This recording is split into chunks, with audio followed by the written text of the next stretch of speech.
So welcome to Beth El. So about the ambassador. He's a distinguished fellow at the Council for Foreign Relations. Previously, he was the John C. Whitehead Distinguished Fellow in International Diplomacy in the Foreign Policy Program at the Brookings Institution. From February 2015 to March 2018, he served as Executive Vice President of Brookings. Ambassador Indyk served also as the US Special Envoy for the Israeli-Palestinian negotiations from July 13 through June 14. And prior to his time as Special Envoy, he was Vice President and Director of the Foreign Policy Program and Senior Fellow and Founding Director of the Center of Middle East Policy at Brookings. And of course, most and foremost, we remember how you served 2 terms as US Ambassador to Israel from April 1995 to September 1997, and from January 2001. And we almost overlapped. That's why it's such an honor to be here with you. I was a student at Hebrew University in 1997, and to now get your perspective on Israeli politics, on diplomacy, is really a wonderful opportunity for us. Stay tuned. Think about your questions that you brought tonight, and I don't know if you also can. Maybe that's my question, relate a little bit to what's going on in Ukraine and Israel at the end. That would be very insightful too. Thank you so much. Everybody, please welcome Ambassador Martin Indyk and Rabbi Yanklowitz. Thank you so much, Rabbi Nitzan Stein-Koken and Beth El, for hosting us. Thank you all for being here. Friends on Zoom and friends here in the room, it's great to see you. We're celebrating the holiday of Purim next week. And one of the themes in Purim, I believe, is that creating change can occur in many different ways. Mordechai is the outsider agitator. Esther is the insider changemaker. Today, we need outside institutions, NGOs, religion, education. And we also need inside diplomats, people in government. And the first Jew, of course, Abraham himself was a diplomat in terms of how he operated globally. And so we hold in high esteem those who operate in such an arena to create change, and we need them and they need us on the outside as well.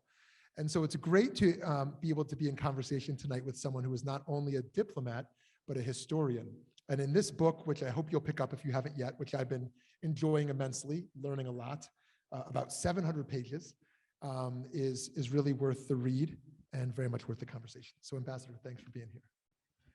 Thank you very much, Shmuly. It's a pleasure to be with you. Thank you. I have to say, if I may, that this is the first in-person event that I've had since December because of the Omicron surge, and it's a real pleasure to have the opportunity for an in-person exchange, and I'm very much looking forward to it. Very good. So I think we should actually start with, as the rabbi mentioned, what's on our mind the most, if that's okay. You're in regular touch with Dr. Kissinger. I think you said you interviewed him 12 times for this book. And so you probably have a hunch of what he would think about the current situation. If Dr. Kissinger were in his role now, how would he respond to the Russian invasion of Ukraine? So he hasn't written anything about it recently.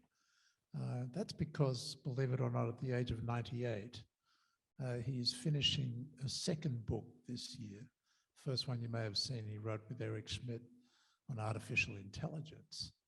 But this book that he's completing now is on great statesmen that he's known. And he's written profiles of their statesmanship, from Maggie Thatcher to Richard Nixon, of course, to Lee Kuan Yew and Konrad Adenauer and Charles de Gaulle. And he told me after he read my book, he decided to add Sadat to the pantheon.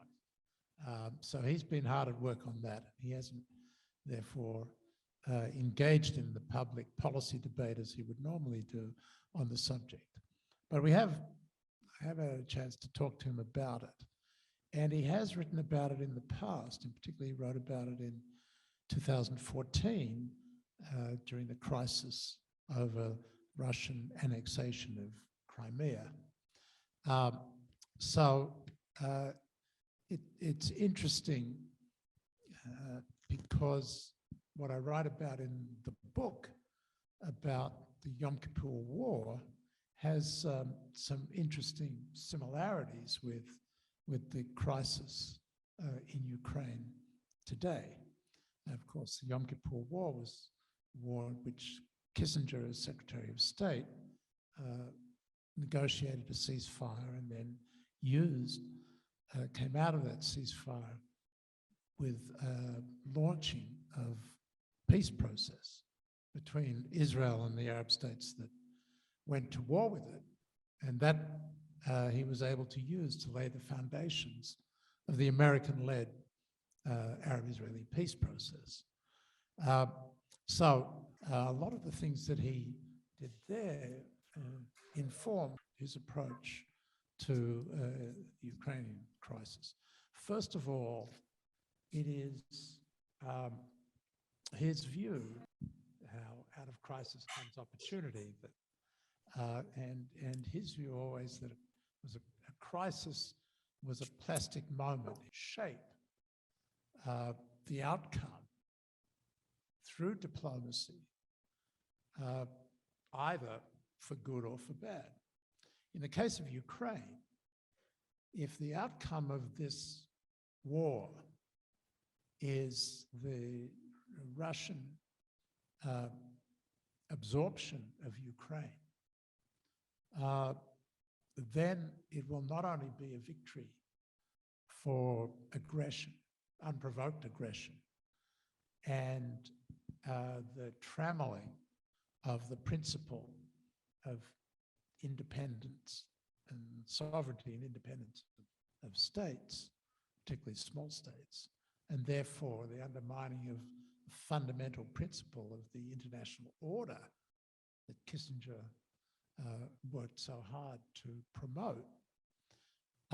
But it will also have the effect of, if you know your geography, of putting Russia on the border of 5 NATO countries. That in itself, coming off this war, will create a very unstable situation. In effect, Cold War II, in which will be highly unstable and very dangerous. From his point of view, a way that produces what he calls a balance of dissatisfaction, in which neither side will be satisfied, but there will be sufficient balance of dissatisfaction to create a stable order. That's what Kissinger is always about, is in order over peace. Order in his life, personal life, from the chaos of fleeing Nazi persecution in Germany and coming to the United States, and order in the international system, which he has devoted his professional life to. So the balance of dissatisfaction that he would want to see come out of this horrendous war is one in which Ukraine would maintain an independence and a sovereignty, free to choose its, and I'm quoting him now, free to choose its political and economic associations, and that includes Europe, that is to say, be free to associate with the EU. But it should not be a member of NATO. His model is Finland. And if you know your history, you know that Finland, the way he describes it, is a fierce independence with a strong cooperation with the West, but a careful avoidance of institutional hostility to Russia. In other words, a neutrality between West and East. He talks about it as Ukraine as neither side's outpost, but a bridge between them. So that's the basic principle that he would be seeking to achieve if he were in charge of the diplomacy. So in this moment, there are those who, everyone has their heart open to Ukraine, witnessing a maternity ward, I mean, a hospital that bombed today, and just how horrific this is. And I've been listening to President Zelensky's speeches, as many of us have been. And there are those who are very afraid of escalation and want the West to be very careful in terms of that escalation. And there are those who feel we need to show strength in the face of a tyrant and do much more. In your view, is the Biden administration doing enough right now? And how far do you think they can go? Well, I think that, yes, the Biden administration is actually doing its best in a very complicated and dangerous situation. The potential for escalation to an all-out, in effect, world war between NATO and Russia that would engulf the continent is very high. And while it's entirely understandable that people would want to see the United States intervene with force and confront Russia, I don't believe there's sufficient sentiment in support of that outcome in the United States. And that's why Biden, from the very beginning, took the idea of confronting Russia with force off the table. But there is a lot that the Biden administration has done. And frankly, to me, it's been very surprising. I expected that the talk of massive consequences that Biden used in the run-up to this war was likely to fall short. And what we've seen instead is a much faster than expected impact of sanctions. And that is because the heroism as embodied in President Zelensky, but in the heroism of the Ukrainian people in the face of this unprovoked aggression and this massive armed invasion, has galvanized public opinion in the West and in the United States in particular, but in Europe as well, in a way that was totally unexpected. And that has produced both pressure on governments to take stronger measures and the space to do so. So you recall there was no intention of using the SWIFT system for payments as a way of sanctioning Russia. Almost immediately, that passed by the wayside. Before that, the Germans felt the pressure to cancel the Nord Stream gas pipeline. Now, Biden has done something which he really didn't want to do, which is to impose an oil embargo on imports of oil from Russia. Now, it's true that we only import about 8% of our oil from Russia, but the inflationary effect of an embargo it's already being felt. And $7, I don't know what it is here, but in LA, it's $7 a gallon, and it'll go higher. But because the public reaction has been so strong, these economic sanctions now are having a massive impact on the Russian economy. They are, by the way, having a massive impact on Russia's oil exports, because nobody wants to buy Russian oil for fear that the sanctions are going to make it impossible to use it. So already Russian oil is being massively discounted. So that's one thing. The economic weapon has proved to be very effective in terms of its impact on Russia. Second thing is the amount of support that Ukraine is getting, military support. Congress has introduced and will pass within the next few days a bill that provides $12 billion of assistance to Ukraine, half of which will go on military assistance. So we're talking about $6 billion in military assistance to Ukraine. That's twice as much as Israel gets in military assistance from the United States in 1 year. Already there's been a massive import into Ukraine of anti-tank weapons, anti-aircraft weapons.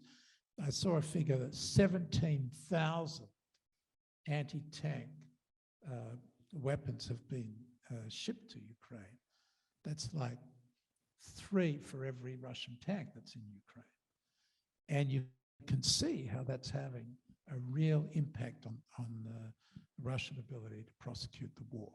So there are a lot of ways in which we can, short of engaging in another world war, we can blunt the effect of the Russian military onslaught, support the Ukrainians, impose real costs on Russia, to the point where I believe that we will see, and this is famous last words, but I believe we will see the Russians start to back off. In fact, they've already indicated the first in that way. Let me just conclude with this. You remember that Putin called for denazification, demilitarization. And he's dropped the denazification. Denazification essentially meant that he was going to change the government. He's now accepted that the government of Zelensky will remain. And his spokesman has talked publicly now about the need for neutrality for Ukraine, that it needs to commit not to join any pact, quote unquote. Now, not to join any pact is a very interesting formula. It's not to join NATO, it's not to join any pact, which means not a pact with Russia either, that its neutrality would be enshrined. And a neutrality is an outcome, as I say, that Kissinger was argued for, is the best way to ensure Ukraine's sovereignty and independence. So it's possible now, can't say that it's likely yet, but it's possible that Putin understands that if he goes into Kyiv with the massive bombardment, the huge loss of life, there's going to be such an overwhelming reaction. And then there will be an insurgency and a resistance that will be supported by the West, that it's a kind of lose-lose for him, that he will start to look for a way out. And we will know tomorrow the foreign ministers of Ukraine and Russia are meeting. The fact that the Russian foreign minister is prepared to meet with the foreign minister of Ukraine is a recognition of Ukrainian independence. They'll be meeting in Antalya in Turkey, and we'll see what will come out of that. But we should be watching to see if the Russians actually are willing to back away from Putin's previous insistence that Ukraine was going to be part of Russia. So how can Israel play a unique role in this conflict? I think we were surprised. I mean, on what basis did Israel even think they could propose such a role as being a mediator? When there were no planes going into Moscow, all of a sudden on Shabbat, where Prime Minister Bennett is Shomer Shabbat, is flying into Moscow. So on the one hand, he's embraced by Putin, and on the other hand, President Zelensky is thanking him for that meeting as well. So can they play a unique role? And why do they think they can be mediator? And did their vote in the UN set that back in some way, where they had to take a stand? Well, let's back up for a minute. Israel, as a a small country that has been the victim of aggression from its neighbors, as a democratic country that identifies with the West, cannot stand idly by while a small democratic nation faces an invasion, an unprovoked aggression. So, that's on the one side. Israel is a light unto the nation. Israel is a country that believes in the sanctity of human life, cannot stand on the sidelines while these atrocities are being conducted. As a Jewish state upholding Jewish values, yes, as a Jewish state upholding Jewish values, cannot be neutral in this situation. On the other hand, Israel has Russia on its borders. Russia is in Syria. The Russian Air Force patrols the skies of Syria. And as you probably know, Iran is also in Syria with Iranian militias. And Iran is trying to use its position in Syria to ship missiles to Hezbollah so that Hezbollah can use them potentially to rain them on Israeli cities. And at the same time, there are these Iranian militias that are trying to move up to the border on the Golan Heights with Israel. And so Israel is engaged in what they call the war between the wars in Syria, bombing almost every other day Iranian positions in Syria. And it's doing so as a result of Russian cooperation. Russia is in effect looking the other way while Israel does this. And the Russians kind of sent a warning shot to Israel right at the beginning of their invasion when they ran joint air patrols with the Syrian Air Force over the Golan Heights, right on the border with Israel.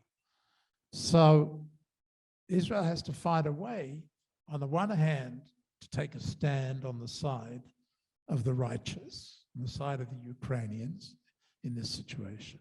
And of course, there's a 300,000 strong Jewish community that's also being attacked in this process.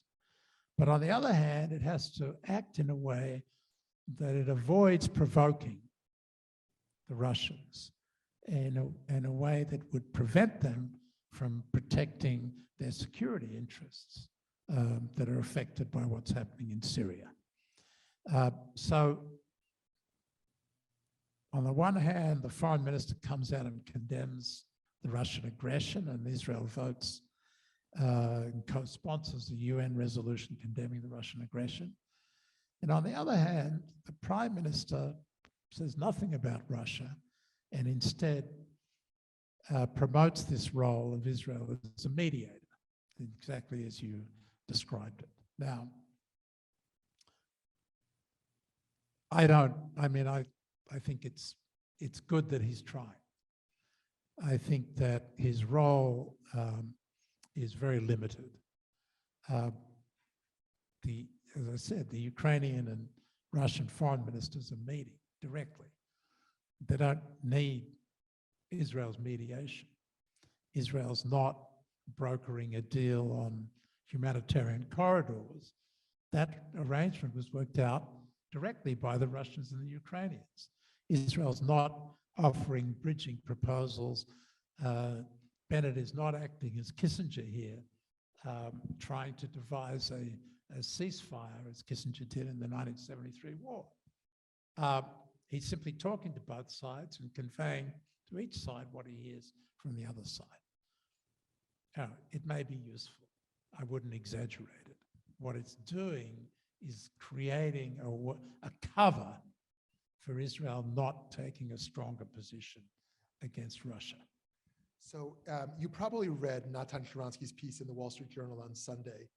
And there he talks about how the majority of Israelis just want to stay out for Israeli security, but how he is in the minority group that wants the moral stand. But then he makes a critique, which I'm interested to hear your response to. He takes his stand against Putin, of course, himself as a former Soviet refusenik, the most famous of them, and he urges Israel to oppose Russian aggression more forcefully. But then he makes a turn where he blames President Obama's weakness on Syria and Iran for why Israel still needs to cozy up to Russia over the years to protect themselves from Iran. And he concludes his article by saying, Russia's actions in Ukraine are a test for the free world, which is why my government's reluctance, Israel's reluctance, to oppose them forcefully is disappointing. Yet the reality of Israel's dependence on Russia shows again that if the US wants to lead the free world in confronting tyranny, its actions in confronting tyrants must be clear and consistent. I wonder how you'd respond to Mr. Sharansky there. Yeah, no, I agree with him. I think that Obama's failure to enforce the red line that he himself had drawn in Syria over Syrian use of chemical weapons was a terrible mistake. Why did he do that? Sorry? Why did he do that? Because he wanted to avoid war. Because he didn't see how the use of force in that situation was going to help. And in fact, if you look at what happened afterwards, Russia and the United States worked together to remove 98% of the Syrian chemical warfare capability. So in effect, and Prime Minister Netanyahu at the time thanked Obama for removing this threat from Israel of chemical weapons from Syria. But the signal it sent that the United States was not prepared to enforce its own red lines was a very bad one. And it was a message understood around the Middle East that the United States was no longer a reliable protector. So I do think that was a big mistake. I don't agree with what he says about dealing with Iran. But Obama was determined not to get involved in Syria. And he felt that the American people were done with wars in the Middle East. And he didn't see how, by using force in Syria, you could actually achieve a better outcome. But having said that, I think that Natan Sharansky is absolutely right. As I said, Israel needs to take a stand, and I believe it should take a stronger stand than it's taking. And I understand very well and sympathize completely with the concern about Russia and Syria as I described it. But let's be realistic about this. Syria is allowing Israel to operate, Russia is allowing Israel to operate in Syria because it serves its interest to do so. How so? Syria is in competition with Iran. Sorry, let me start again. Russia is in competition with Iran in Syria. They are vying for influence there. And it suits Russia, on the one hand, to have Iran helping to fight the opponents of the Assad regime. But on the other hand, to have Israel keeping Iran contained in Syria. And that's why it allows Israel to operate. It's not because it's in love with Israel, it's because it serves its interest. So if that's the case, then Russia is not going to take on Israel in Syria and prevent it from operating there. Second point, and I write about this in the book. In 1970, Russia was flying its MiGs over the Suez Canal in support of Egypt, which was engaged in a war of attrition with Israel. You recall that Israel was in Sinai, had all its positions on the Suez Canal. There was a war of attrition across the Suez Canal.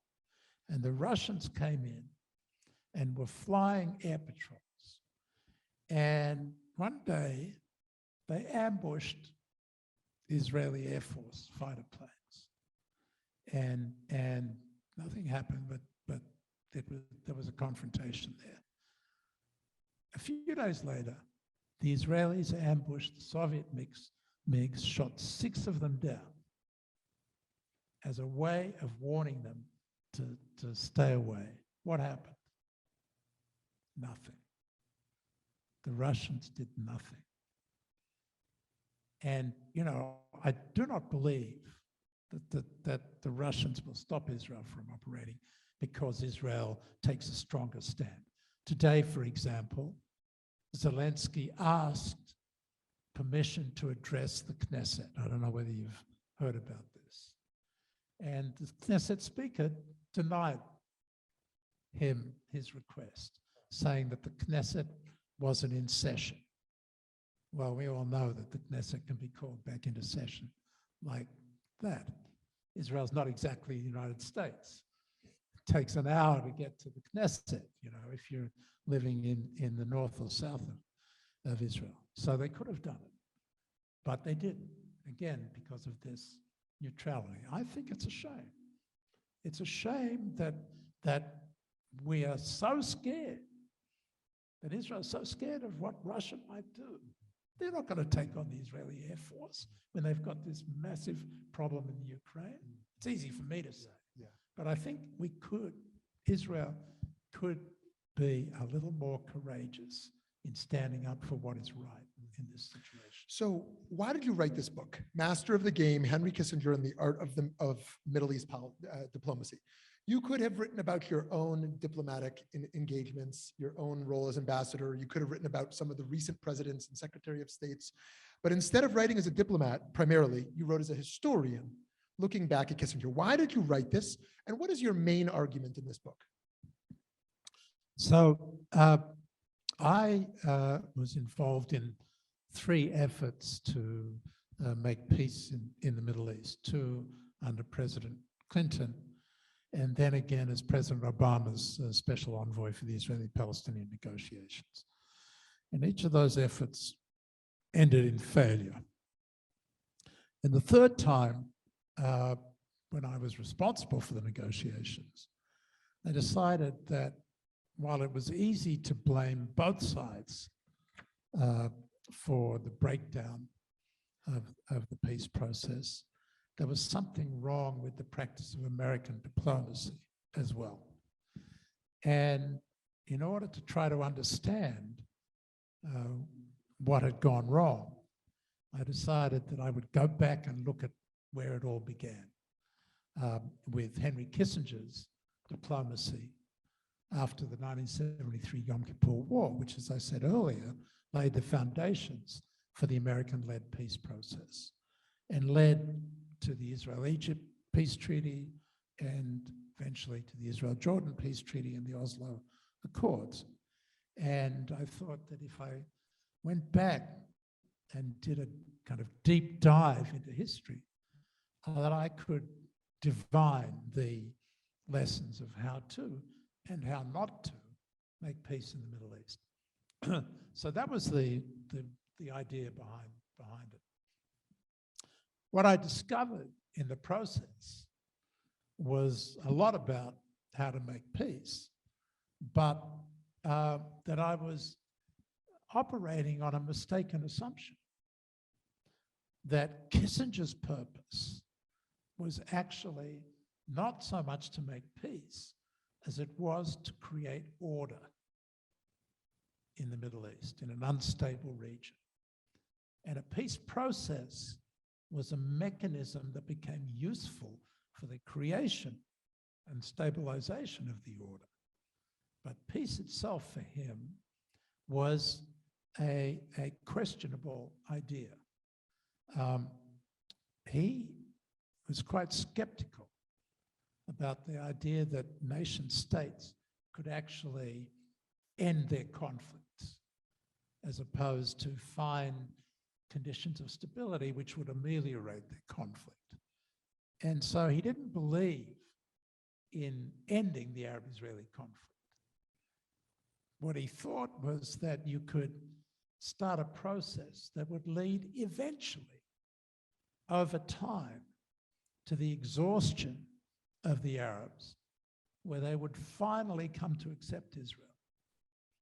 And during that time, this elongated process would give Israel time to strengthen itself, to reduce its isolation, so that at the point when the Arabs eventually had decided to recognize Israel, to normalize relations with Israel and end their conflict with Israel, Israel would be strong enough to make the ultimate territorial concessions that could produce the peace. So from his point of view, this was a process that would take decades. And he simply wanted to move the process forward in a kind of step-by-step arrangement, which is what he introduced. That was the process that he had in mind. And you're more intrigued by that or agree with that approach? Well, I'm both intrigued by it because he never explained this. In his voluminous books on his time in office, he never writes what I just said. So I was intrigued to find, because I went back and looked at what is now available in the archives. All of his conversations and negotiations are there documented. He was a man of history and a student of history. So he made sure that everything was documented. I'm going to take a footnote here, if you'll allow me. There's a lot of footnotes in this book, actually. No, but it relates to the joke that you were, Yeah. jokes that you were telling earlier about Kissinger. As it happens, my wife, long before I met her, was Henry Kissinger's secretary when he was Secretary of State. And because he wanted to document everything he said, she had to listen in on his phone conversations and transcribe what he said. And one day, Elizabeth Taylor walks into the office. In those days, anybody could walk into the Secretary of State's suite. Now you've got to go through, security and clearances. You could just walk right in. You could just walk right in. This was the 1970s. This was long before Al-Qaeda. And suddenly Elizabeth Taylor turns up. Why Elizabeth Taylor? Well, Henry Kissinger was famous for his celebrity girlfriends. And so she walks into the office. So my wife calls into Dr. Kissinger and says, Elizabeth Taylor's here. And he says, oh, get me Brent. Brent was Brent Scowcroft, you'll recall, was subsequently National Security Advisor to George H.W. Bush. But in those days, he was Kissinger's deputy. Kissinger was both Secretary of State and National Security Advisor. And Scowcroft was his deputy in the White House. So my wife gets Brent on the phone. And Henry says, Elizabeth is here. Nancy won't understand. Nancy being his then girlfriend, he was about to marry her. And Brent says, no. My wife is writing this all down. She says, no, she won't. He says, what am I going to do? I love this idea that the Secretary of State is consulting with the Deputy National Security Advisor about what to do about Elizabeth Taylor. Anyway, so long pause, and Scowcroft says, I have an idea. I'll arrange for her to be invited to Ardashir's tonight. Who's Ardashir? Ardashir Zahedi, by the way, he just died a few weeks ago. Ardashir Zahedi was the Iranian ambassador, the Shah's ambassador in Washington in those days. And he was famous for entertaining with massive bowls of caviar, Iranian caviar, so on. And he was having a party that night.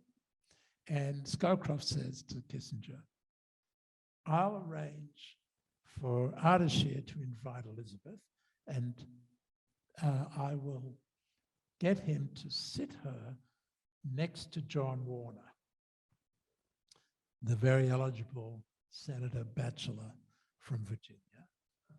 And the rest is history, because they got married about 6 months later.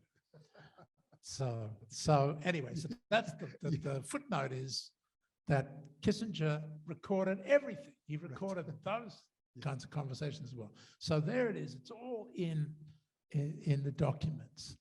And I'm reading through these documents of his negotiations with Arab and Israeli leaders.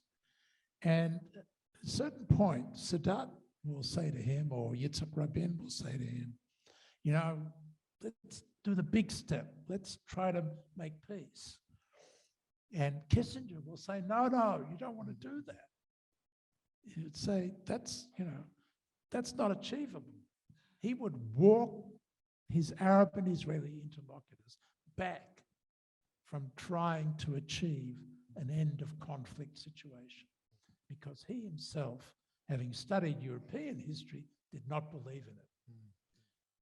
And that's where I began to understand that there was something else going on. And when I then went back and looked at his academic work and the books that he had written, there you can find his argument that peace is dangerous because the pursuit of peace, with too much enthusiasm, can achieve its opposite. Called it the paradox. Intifada. And in fact, that it can lead to war. The First World War, Second World War, appeasement was precisely what he was concerned about. And yes, in fact, that's what we ended up doing. We ended up pursuing an end of conflict deal at Camp David in 2000. And we ended up with the Intifada and the destruction of the whole peace process. So forgive me if I'm wrong about this, because I didn't get the chance to research it. But do I have a vague recollection that you were the first Jewish U.S. ambassador to Israel? Is that? Oh, that's correct. Okay. So I wonder if I was the second also. Oh, very nice. Okay, Because I was sent back. By So talk to us about the allegation or the concern about dual loyalties within the office. And I want to read from your book here. Is it safe to say that Nixon was not a hard anti-Semite, but a soft anti-Semite, in that he's willing to have a first Jewish Secretary of State, but he has his concerns about him. So you write numerous times about this. I'm going to read from page 86. You write, Nixon viewed Kissinger's back channel diplomacy as the best way to proceed. As he told Alexander Haig, whom he would soon appoint as the chief of staff, we can't let state handle the Mideast. They'll screw it up. But the president's assessment of what needed to be done in Kissinger's channel had changed quite dramatically, and he continued to harbor doubts about whether his national security advisor was the man for the job. Nixon said, I just can't see Henry doing it, he said to Haig. The president recounted that he had told Kissinger after the elections, the time has now come that we've got to squeeze the old woman, meaning Golda Meir. He then expressed his concern that Kissinger's blind spot when it came to his Jewish identity had not dissipated. He's totally attacking what the Jewish agenda wants. He doesn't want to do anything with the Israelis except reassure them and get them more arms. That was an astute appraisal of what his national security advisor was up to, though Kissinger would have been deeply upset by Nixon's suggestion that he was pursuing this strategy to serve Jewish interests rather than the American national interest. So Kissinger has to walk this fine line with a soft anti-Semitic president who is questioning his dual loyalties. And yet, as a refugee, as a Jew, as someone who clearly wants Israel's success, he wants to work towards that. How did you experience that as the first Jewish ambassador to Israel, having to kind of prove yourself? And how well do you think Kissinger managed that challenge? Yeah, well, the environment was very different from me Right. to Kissinger. You used the word soft anti-Semite, I suppose, but let's face it, Nixon was an anti-Semite. Okay, right. And you're right, I mean, he picked Kissinger to be his national security advisor, but he told Kissinger that he could not deal with the Middle East that was to be the job of the Secretary of State at the time, William Rogers. This is in the first term, Nixon's first term. And the reason he didn't want Kissinger dealing with the Middle East, he says it in his biography, by the way, Nixon does, it's because he was Jewish. And he believed that Kissinger had a loyalty to Israel on this issue. And this was deeply offensive to Kissinger. It took him 3 years to subvert Bill Rogers and get control of the Middle East portfolio. But you know, the idea that he would be prevented from dealing with it because he was Jewish was fundamentally an anti-Semitic notion. Now, in my time, I worked for President Clinton, who was a Philo-Semite. He was the exact opposite of Nixon. He loved Jews, and he appointed Jews to all manner of positions. And his Secretary of State, Warren Christopher, was determined to appoint a Jewish ambassador. There had never been a Jewish ambassador to Israel up until that point for the same reason. The State Department believed that it was wrong to appoint a Jew to that position because they would be conflicted in their loyalties. But Warren Christopher, who was a real WASP, but was determined to break that taboo. And so I was sent there as the first Jewish ambassador. Now, I have to say that Yitzhak Rabin, who was prime minister at the time, was worried about it because he feared that I would be accused of dual loyalty and that would affect my ability to be an effective ambassador. But, you know, as I said, I was working for a president who was a Philo-Semitite, was fundamentally pro-Israel.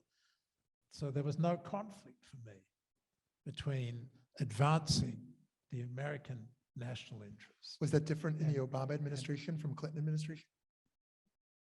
No, not at all. No, Obama was similar. Yeah. Obama loved Jews too, surrounded himself with Jews. He's regarded, you know, as anti-Israel, but that's a complete, I think, misinterpretation of what he was doing. I mean, he identified with Israel as a Jewish state very strongly, backed up that with a strong commitment to Israel's security. He was the one that negotiated this 10-year MOU to give Israel, to ensure Israel's security assistance for the next decade. He did a great deal for Israel on the security level.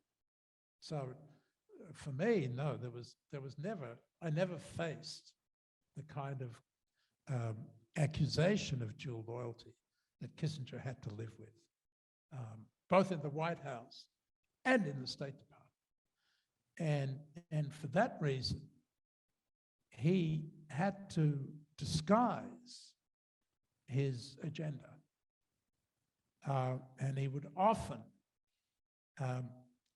position himself as being, you know, critical of the Jews. And so there are a lot of quotes, really unsavory quotes from the tapes, the Nixon tapes, where Kissinger would say things against the Jews. And you don't believe he believed those? No, I argue in the book, and I demonstrate in the book, that in fundamental ways, he was advancing Israel's interests. He strongly believed, as I do, that they served American interests. There was no conflict there. Yeah. But his approach was designed to strengthen Israel. So, for instance, I was talking about his step-by-step diplomacy.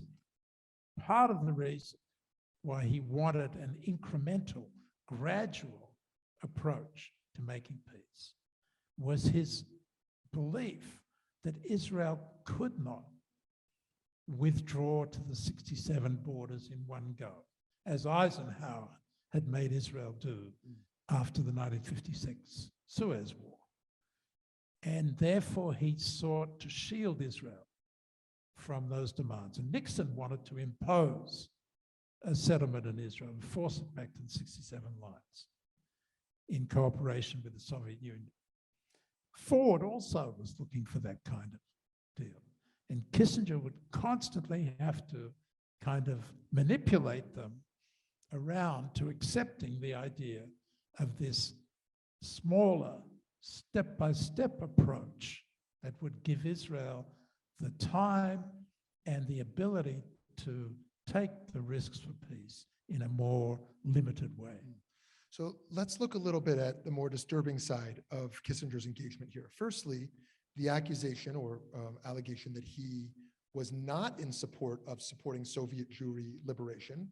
And the quote that is given to him that I think is well documented is, "The emigration of Jews from the Soviet Union is not an objective American foreign policy.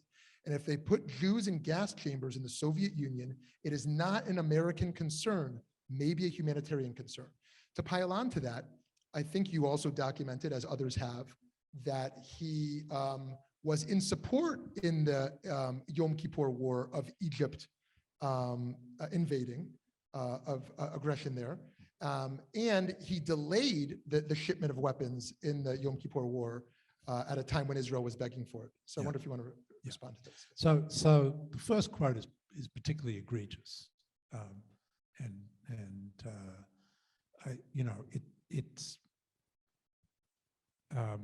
I think my explanation of it is that he was operating in this anti-Semitic environment where he was always suspect, and so he was like one of the boys. But where does this concept come that that this extreme notion that it's not in the American national interest to be concerned about Jews being put in the ovens? I mean,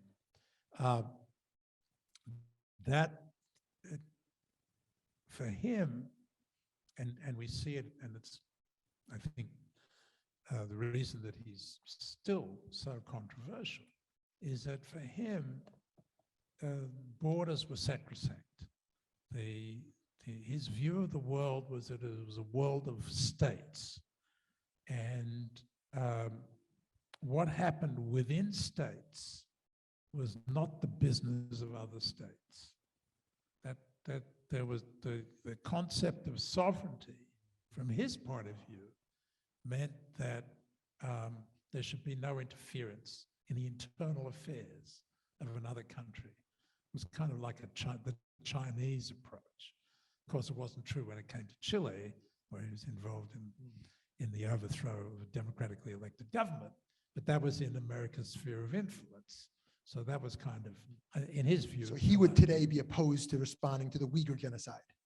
You say that's internal to China. Yeah. I'm not sure that he's said that, but that would be consistent with his approach, which is a kind of realpolitik approach that he's famous for. But when it comes to the Yom Kippur War, I want to correct you, if you'll allow me, is that he was not in favor of Egyptian aggression. That's absolutely not the case. He did not expect that the war would break out. And the reason he didn't expect it was because he was supporting Israel with military assistance, such that it had the balance of power was tipped in Israel's favor, and that he believed would deter Egypt from going to war. And he miscalculated. Egypt went to war. He was surprised by that. But when the war took place, he saw this, as I said before, as a plastic moment in which he could shape a new order in the Middle East that would be more stable than the previous one that led to war. And in that context, he needed the outcome of the war to be such that, number one, Israel prevailed because he was committed to Israel, but because he could not have a situation where Soviet-backed Egypt and Syria could defeat American-backed Israel. So Israel had to win. But on the other hand, Egypt had to come out of it in a way that Sadat would have the ability to engage in negotiations with Israel.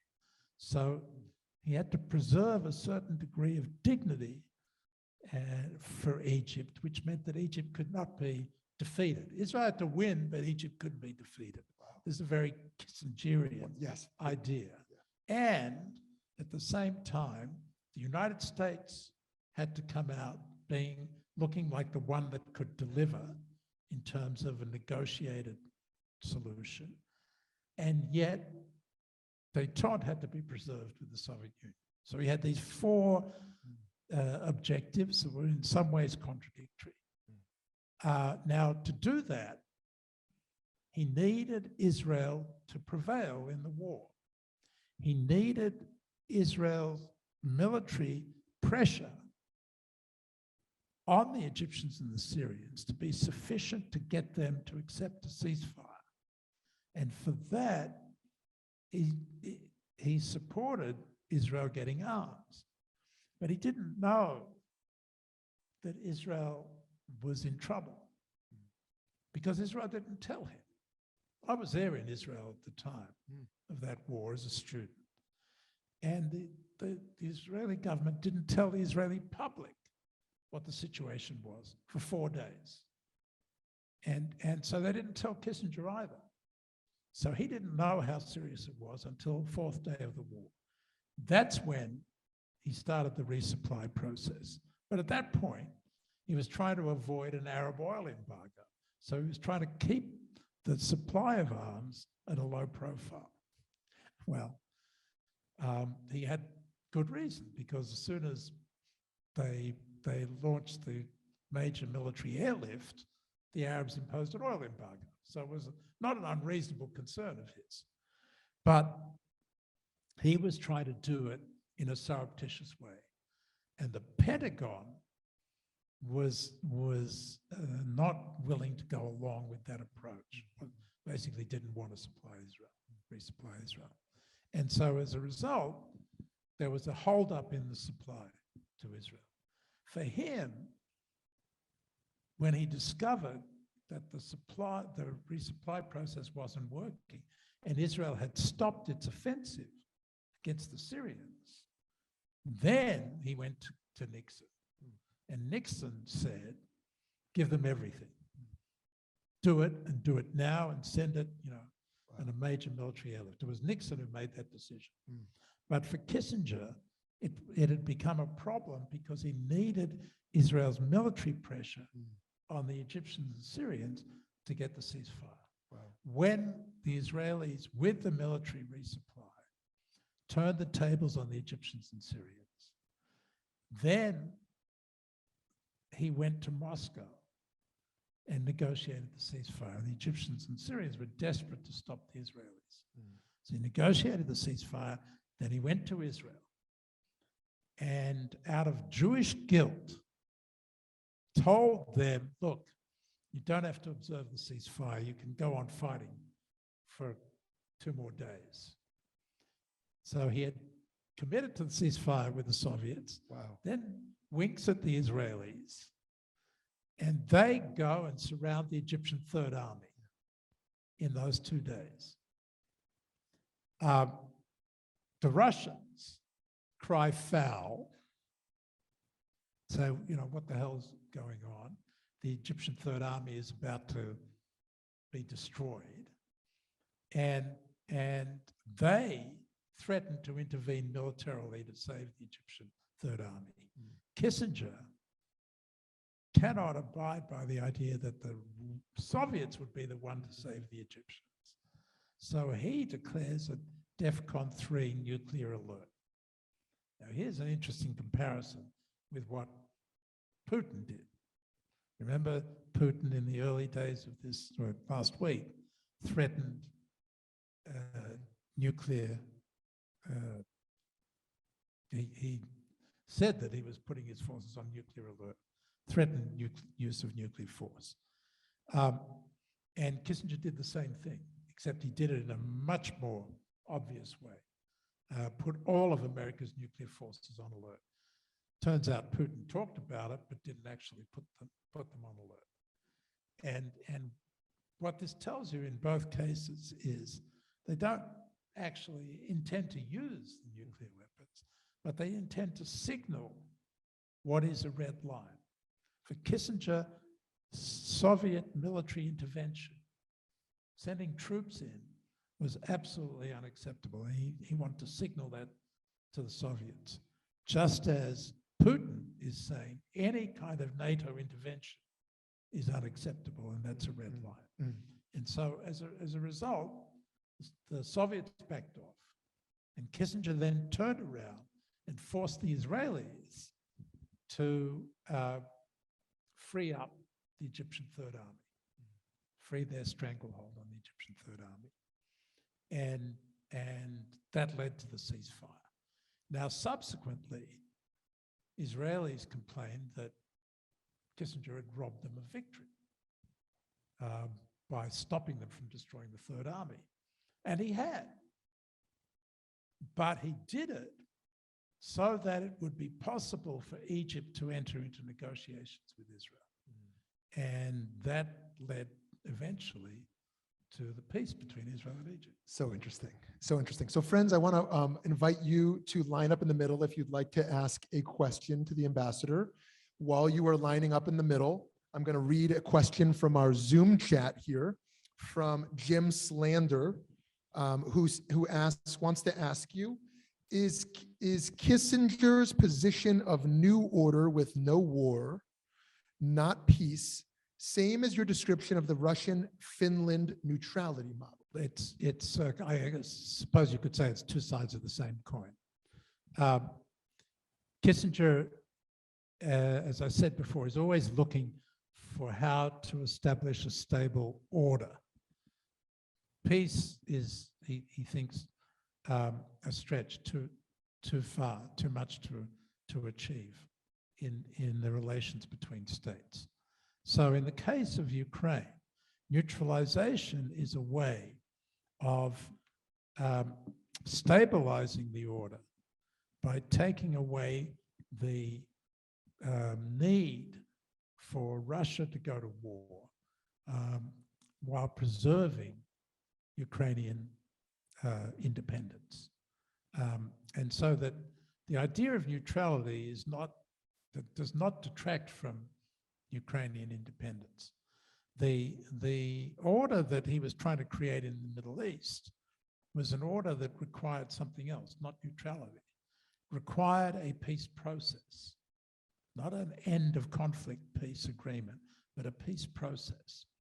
Because the peace process was a way of legitimizing the order by giving the Arabs a sense that their reasonable demands for return of their territory would be met over time.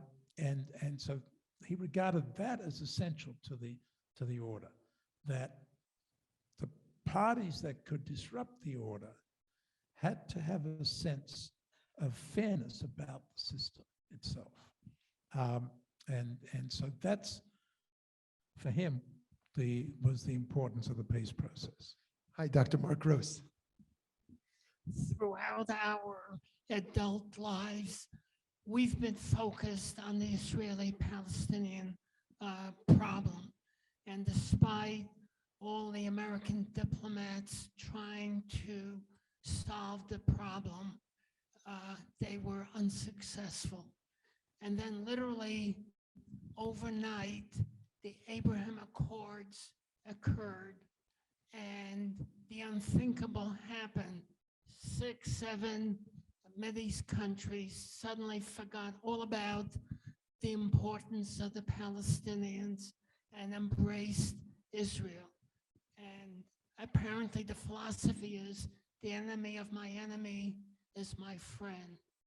And then Saudi Arabia probably will join as soon as the Crown Prince's father passes. I wonder what your thoughts are. First of all, it's interesting that the normalization, by the way, not by 6, it was actually by 3.5 Morocco, the UAE, Bahrain, and Sudan, but Sudan hasn't kind of fulfilled its full normalization commitment yet. But that process of accepting Israel and normalizing relations with Israel by these Arab states occurred on Kissinger's timetable. 40 years on, they eventually decided to make peace with Israel. And in doing so, the Crown Prince of the United Arab Emirates, what did he say? He said, "We're tired of this conflict," which was exactly what Kissinger had expected would happen on his timetable, that they would eventually exhaust themselves with the conflict. And yes, you're right, that they got tired of waiting for the Palestinians and decided to move ahead. I think it's important that we remember that the UAE, which was the prime mover in this, was only prepared to do it if Israel forswore annexation of the West Bank. So it was not ignoring the Palestinians in the first instance. The others went ahead without demanding anything on the Palestinians, Moroccans and the Bahrainis. But the Emirates not only demanded, but succeeded in getting Israel to stop the idea of annexing, which, if you remember, the right-wing government, Bibi Netanyahu, was committed to doing that. So they don't get much credit for it from the Palestinians, but they in fact did more for the Palestinians than just about any other Arab country. Having said that, I would say two things. Yes, Saudi Arabia will eventually normalize relations with Israel, but the Crown Prince is on the record and repeatedly, and again in this big article in The Atlantic that came out this week, based on interviews with him, he's very clear that there needs to be progress on the Palestinian issue. He doesn't say there has to be a solution. There has to be progress on the Palestinian issue before Saudi Arabia will normalize. So I think that he's not just waiting to become king and then he'll give up on it. He needs Palestinian cover. And having said all of that, it's fine. It's great. There's one, it's amazing to see the warm peace that's taking place between the Emirates and the Bahrainis and Israel in particular. But it doesn't solve Israel's problem with the Palestinians. And that, in the end, is Israel's problem to solve. And it doesn't get any easier as time goes on. So yes, it's great that Israel can have normal relations with its Arab neighbors, and it deserves it. But it still cannot escape the need to find a way to deal with the Palestinians. Great. I think we have time for two more questions here. I think it's you two. Let's get back to Ukraine and Russia. With all the death and destruction caused by Russia, caused by Putin, not maybe Russia, but by Putin, with all the death and destruction caused by Putin, at some point this war is going to be over. How can there ever be a normal relationship between the world and Russia, number one, if Putin's still in power, and number two, if Putin is out of power? It depends, of course, on how it ends. If it ends in the worst case of Putin absorbing the Ukraine, that will be only as a result of massive loss of life on the Ukrainian side. And I don't believe that the war will actually end if he does that there will be an insurgency. It will be supported by the West. It will continue for some time. So it's not exactly clear what the end state will be. Having said that, if the United States has a very bad history of seeking regime change. We did that in Iraq and it ended very badly. Did it in Afghanistan, it ended with the Taliban back in power. And so, you know, I think making that a requirement that Putin be overthrown, even though he deserves it, is I think a recipe for a bad outcome.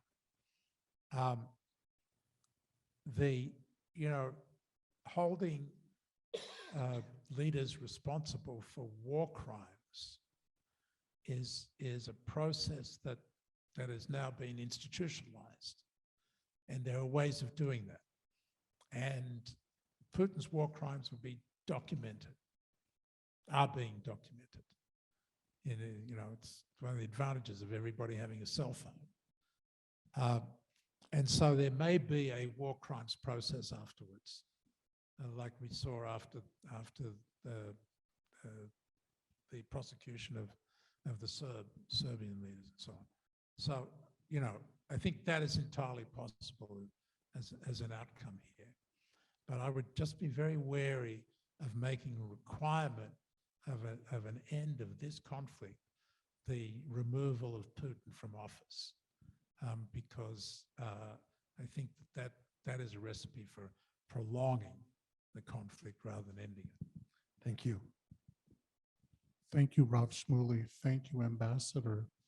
Ambassador Indyk, as you know, at the conclusion of President Obama's administration, President Obama did something that no other American president ever did: withhold the veto of a United Nations resolution that denied any Jewish connection to Jerusalem.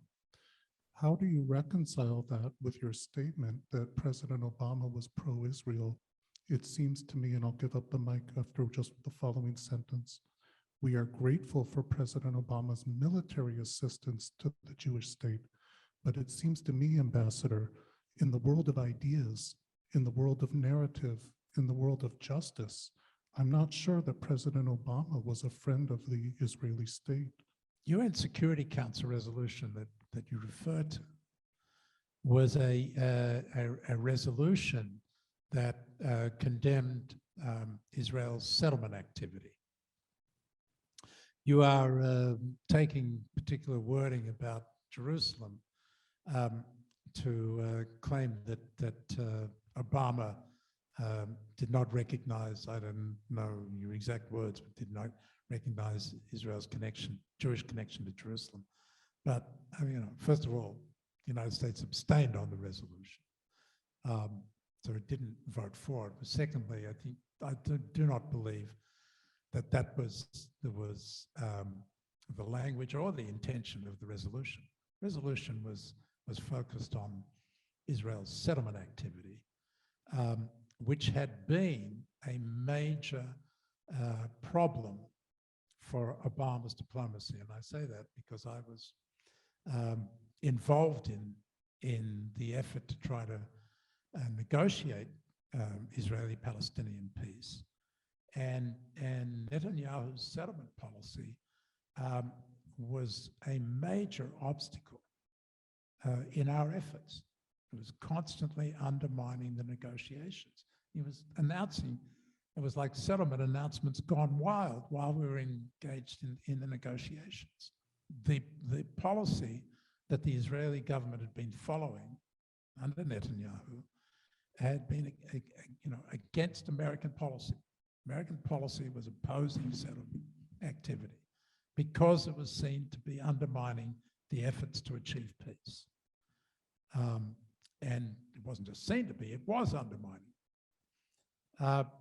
So that's why when the Security Council resolution was put, in terms that fit American policy, Obama decided to abstain. It didn't threaten the legitimacy of Israel in any way whatsoever. It's far-fetched to imagine that it somehow challenged Israel's legitimacy or its existence or anything like that. And so I think that it's just you have misinterpreted the resolution and certainly the intent of President Obama in abstaining.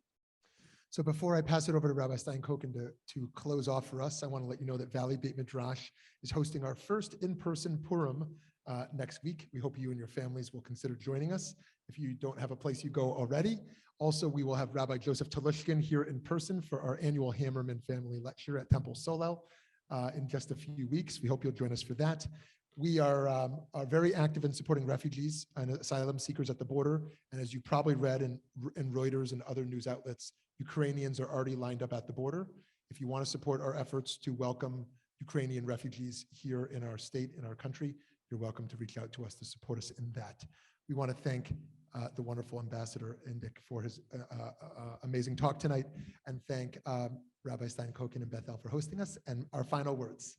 Yeah, thank you. And please pick up some of the leaflets with the information. And the Rabbi Steele from Solel is here. So this is going to be a great next event with our partners. Valley Beit Midrash Ambassador Indyk, it was such a treat to listen to your insights, to connect us to the big politics and the politics of, of the world on public and behind the scenes.